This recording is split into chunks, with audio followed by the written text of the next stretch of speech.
Pacific Food Lab NC, le cluster de l'alimentation durable. C'est sans doute la plus connue des grappes d'entreprises de Nouvelle-Calédonie. Cantine à l'unisson, la fête des produits locaux ou encore la charte « Bonheur dans ma cantine » sont autant d'actions qui l'ont fait connaître auprès du grand public. Rencontre avec Charles Vuillot. Ce cluster regroupe aujourd'hui 29 membres et pèse 400 emplois. Est-ce que vous êtes encore amené à grossir? Bien sûr, on a déjà grossi aussi à l'international avec Pacific Food Lab en Nouvelle-Zélande et Pacific Food Lab France. Voilà. Après, on a aussi des contacts à Tahiti, Fidji, Vanuatu, Tonga. Voilà, parce que les cultures culinaires qu'on aimerait et pour lesquelles on travaille en Nouvelle-Calédonie, elles font aussi écho à toutes les îles de la région. Quels objectifs de votre plan d'action l'aide financière de la province Sud vous a-t-elle permis d'atteindre? L'aide financière de la province Sud, elle a deux enjeux. Déjà, c'est la province Sud qui a créé le cluster. Donc si on est là aujourd'hui, c'est parce que la province Sud a cru en cluster et déjà au potentiel du cluster au départ et dans nos actions ensuite. On travaille avec plusieurs directions de la province Sud. On travaille avec la direction de l'enseignement pour le projet Bien manger pour mieux apprendre. On travaille avec la direction, la 3DT maintenant, anciennement la DANG et le bureau des déchets sur la réduction du gaspillage. Puisqu'on le sait, le pouvoir d'achat des cantines est assez limité, donc quand on réduit le gaspillage, on augmente le pouvoir d'achat des cantines. Et on travaille aussi avec la partie des DET, bien sûr, qui est là le point d'entrée du cluster à la province Sud. C'est la province Sud qui nous sert de tremplin pour pouvoir aller chercher des fonds à l'extérieur. Et historiquement, c'est aussi parce que la province Sud a misé sur nous qu'on a pu aller chercher des fonds européens à travers le gouvernement pour le projet initial, en fait, les précurseurs du cluster. Comment est-ce que Pacific Food Lab fait face depuis 2 ans à la crise sanitaire dans son secteur?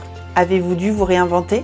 On s'est sacrément réinventé puisque l'accès aux cantines est plus compliqué pour nous. Du fait des restrictions sanitaires, on ne peut plus venir aussi facilement qu'avant. Et 2, les cantines ont dû mettre en place beaucoup de protocoles d'hygiène. D'un soutien, on va dire, technique sur la partie culinaire, on est aussi passé à un soutien moral, parce que ça a été très dur au niveau des cantines. Donc on est vraiment allé sur un soutien moral. On a fait la quinzaine des produits locaux très rapidement après le confinement, on l'a fait début juin, pour que justement on puisse relancer la machine tout de suite, que malgré toutes ces contraintes sanitaires supplémentaires. Le cluster n'agit pas seulement pour l'agroalimentaire, mais trouve aujourd'hui sa place dans les cantines. Quels sont les développements dans les prochains mois? Là, on travaille beaucoup sur le plan d'innovation outre-mer.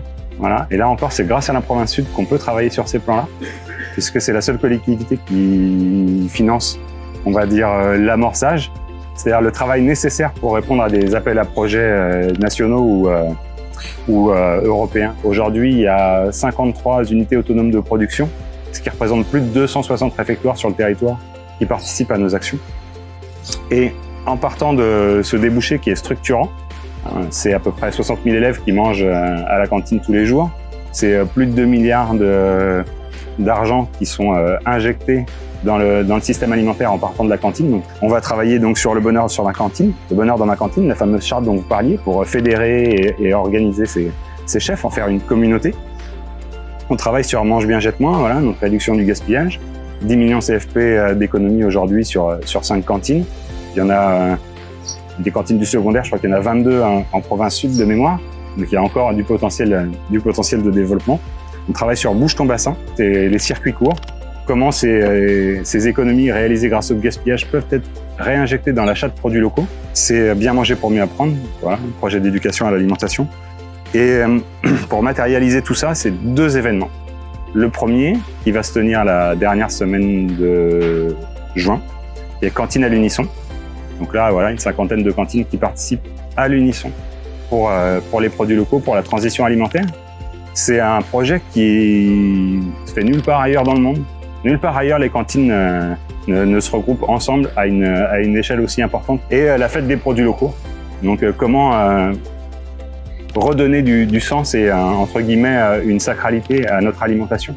Puisque, comme le soulignent les experts, l'alimentation, c'est le défi majeur du XXIe siècle. Voilà, et c'est le levier pour améliorer en tandem la santé humaine et l'environnement.